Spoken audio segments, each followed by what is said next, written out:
You're listening to 17 Carat K-Pop. For more information about the variety of topics covered on the show, as well as my other podcast, How to Stan, visit 17caratkpop.weebly.com. And if you enjoy this episode, please consider becoming a monthly donor to support my work and allow it to continue to go on and be free for all to access for as low as 99 cents a month. Visit the Support the Show link on my site's homepage for more information. Hello everybody and welcome back to 17 Carat K-Pop. Lots of news to get to today, so we're just going to dive right in. But hang tight because very soon on the show, I will be releasing a very special interview with some behind-the-scenes information and scoops you will not want to miss. That is all I will say for now. But today, some headlines. Story number 1, TS Entertainment is officially shutting its doors. This is a company with a very long history of mistreating its stars, and actually over 13 of its stars have sued TS Entertainment over the years for all sorts of types of mistreatment. So it's actually a little surprising that the company lasted as long as it did. But I will note that some music companies, everywhere in the world really, do carve out spots in their yearly budget to accommodate legal expenses. So maybe this company just got into the habit of, in their budget, making room for lawsuits. Whatever the reason, they are shutting down, and the groups currently under them that are still technically together, like Sonamu, it's unclear what happens next to them. I think they just end up with their contracts nullified, but we'll see.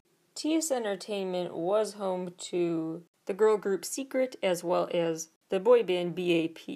I've got a dedicated episode to BAP very soon coming out, so really want to honor their legacy. They deserved so much more. In more exciting management news, CL's long-awaited album Alpha might stop being delayed now. Alpha is going to be promoted extra hard in South Korea through the help of Connect Entertainment. That's right, King Daniel's company is teaming up with CL's company Very Cherry to promote CL's upcoming album. It sounds like Connect Entertainment is not making this just a one-off thing, but will manage CL in Korea for the foreseeable future, so stay tuned. Hopefully a King Daniel CL collab is in the pipeline. More exciting news for my fave Taeyeon, speaking of King Daniel. Remember how I mentioned on a recent episode that King Daniel is going to be hosting a new Mnet dance crew competition show, Street Woman Fighter? Well, now we know who the judges will be, and they include Boa and one of my favorite people in the world, Lee Taeyeon. This is a great opportunity for him because he really is such a kind and patient and supportive, helpful mentor to all of his fellow NCT members that he is the leader of, yet he's so humble about and insecure about his mentorship ability. So this is a great chance for him to realize he does have a gift for that. I think this will be great for him because not only will it boost his confidence, but also it's frankly a good time for him to just sort of rest. He'll just sit there judging them as opposed to doing all the dancing himself, because I can't get out of my head moments on tours and stuff where he's been limping backstage or otherwise shown he's physically taxed. So I think this is a good way for him to somewhat take a break physically. Filming has already started, and the show is going to premiere in mid-August. Other quick Taeyeon updates. Congrats to him for surpassing 5.4 million now on Instagram and 370,000 followers on SoundCloud. Plus, his latest SoundCloud release, Swimming Pool, just surpassed 1 million streams. His song GTA just surpassed 2 million SoundCloud streams. And overall, as a soloist, Taeyeon has surpassed 50 million total streams on Spotify. Dark Clouds just reached 200,000 likes and 5.5 million streams on SoundCloud. Moving on to BTS updates. Not only did they just perform for a 2-night takeover that included my birthday, I'm touched, on The Tonight Show starring Jimmy Fallon, but they also were just announced as being a part of the Global Citizen Fest lineup. Other artists on the lineup include Coldplay, so maybe they should sing Lights together, Billie Eilish, and The Weeknd. The Global Citizen Fest is a yearly event. It's a 24-hour live stream spanning 6 continents, and you can watch it September 25th on ABC, the BBC, iHeartRadio, the app, YouTube, Twitter, the list goes on and on. Now it's time for the funniest thing I've heard in a while. The American Butter Institute officially tweeted an endorsement of the BTS song Butter. I had never heard of this institute, so this was an extra funny random thing to find online. And then I had to go to their website and find out what the heck is this? And the American Butter Institute does have an official timeline on the site with big historic moments in the history of butter. And BTS's song release is not on there yet. What the heck? Their official objectives listed on the site are, quote, to promote and protect the interests and welfare of the butter industry, to act as a clearinghouse for the exchange of ideas beneficial to the butter industry and the consuming public, to keep ABI members informed of legislative and regulatory proposals, and then there's this mouthful, pun intended, to act as the voice for all actions affecting the industry and other relevant research and other industry developments and public relations on other interactions with government agencies, unquote. There apparently is also an annual conference that members of this institute attend, and they have a presumably always updating policy briefing page. I guess on dairy legislation? I don't know. Because if you click on the policy briefing page on their site, it says this page is password protected, so I can't get in. Speaking of government secrets about butter, not really, I just wanted to use that segue.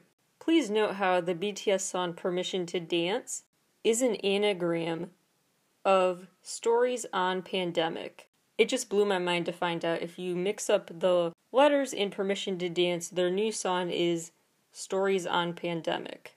Last big story before we get to some quicker headlines. Why is Gangnam Style by Psy banned in South Korean gyms? It kind of, frankly, is a decision I do not agree with. Not even just because I like the song, frankly, but because it doesn't really make sense scientifically. South Korea's daily COVID case count has been in the hundreds for a long time now, until recently when it's been closer to 1,500 a day. It's been a huge surge for them, so they are re-implementing some restrictions on public life. But instead of just closing down gyms again, or at least group workout sessions, they decided they would just ban music that is over 120 beats per minute from playing in those workout classes. And the max treadmill speed you can use is 6 kilometers an hour. 120 BPM music and 6 kilometer an hour running. Gangnam Style is 132 BPM. So it is one of the songs that is now out of rotation in workout classes. Considering the fact we just passed the 9-year anniversary of Gangnam Style, this feels very rude. Not to mention, doesn't really make sense. The thought is that if people are sweating less in the group setting, they're transmitting fewer COVID droplets, but I don't think it's that simple. Kind of a hygiene theater type of... I would categorize these actions in the hygiene theater category. Just close the gyms if you have to do this. Time for some more rapid-fire headlines. There is currently another surge of COVID-19 in South Korea, which continues to affect K-pop artists. A staff member for Luna tested positive, so the Luna members went into self-isolation for the next 2 weeks, although they all tested negative. San from ATEEZ tested positive but is asymptomatic, and his bandmates tested negative. Doyeon from Treasure tested positive for COVID this week, so all the members of Treasure and their staff are in quarantine, although the rest of them did test negative. Meanwhile, COVID guidelines mean that Golden Child's upcoming show has been postponed indefinitely. You can go to mymusictaste.com if you want a full refund. B2B star Minghyuk tested negative for COVID, but is in isolation because his vocal teacher tested positive. And due to the musical on-air spin-off having a positive test result, the whole cast and crew is taking a 2-week hiatus, and a lot of famous faces are a part of this show. Baek Ah-yeon, Jin-hwan from iKON, Yerin from G-Friend, Kim Min-hyuk, who actually tested positive for COVID, a far-reaching web of performers.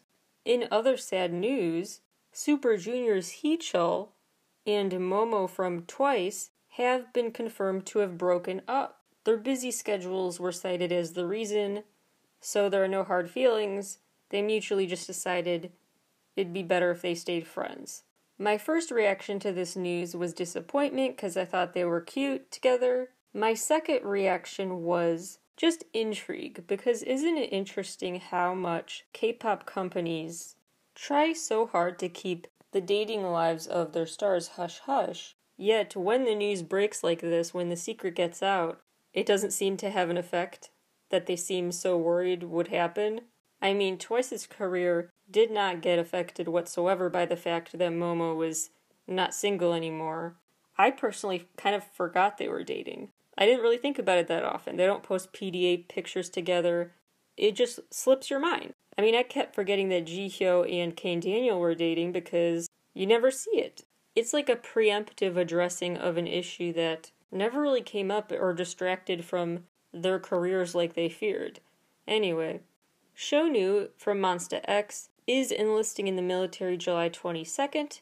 He will enlist as a public service worker because he has those health issues, retinal detachment and the dislocated shoulder. Ji-yeon from Tiara has left her agency. She had just signed with Partners Park in 2018, but her contract expired and she's moving on. K-pop has been thriving on Twitter Spaces, and Twitter has revealed that the most listened to Twitter Space in the feature's history is Bam Bam's from early June. There's a new line of Blackpink merch at H&M, currently only available in Asia and Australia, but really hoping it comes to the USA soon. It is so cute. It's got everything from bucket hats to fuzzy slippers to blazers to cropped hoodies, sweatshorts. I mean, it's quite the variety. You could have your whole summer wardrobe ready. Very cute. Blackpink is set to join the Weverse app August 2nd. Congrats to Hyuna. She is the newest ambassador for Loewe. One OK Rock has an acoustic live stream performance set for July 31st. It's a Saturday, 6 a.m. Eastern Time, which is 3 a.m. Pacific Time. You can get tickets at liveship.tokyo/en/1okrock_acoustic_sessions. Even of Day are set to have their very first online concert through Beyond Live. More details are coming, but what we know now is it will be August 8th at 3 p.m. Some 17 updates. A beautiful new performance of Ready to Love is now on Genius's YouTube channel. Junghan finally joined Instagram. They just released their Anyone choreography video, and they have an adorable new teddy bear-filled photo shoot with the brand Dyson, D-I-C-O-N, entering the 100 million views club. NCTU, 90s Love, and BTS Permission to Dance. Probably is way past that by the time this episode comes out. It is just skyrocketing, reaching 200 million views. Make-A-Wish by NCTU, On the Ground by Rosé, and If You Do by GOT7. 300 million for BTS's Black Swan, surpassing 600 million views. BTS's Save Me. 4.1 billion for Gangnam Style by Psy. 100 million streams. Red Flavor by Red Velvet. 6 million Spotify streams on RM's catalog as a soloist, reaching 200 million cumulative YouTube views is J-Rock star Lisa. Windy, the new mini-album from Soyeon, topped iTunes in 21 regions. Girls' Generation's Taeyeon's new single Weekend topped iTunes in 14 regions. NCT Dream are officially triple million album sellers. DNA by BTS is certified silver in the UK. The BTS The Best compilation album has officially surpassed 1 million album copies. 17's Your Choice album sold over 250,000 copies in June alone and was just certified platinum.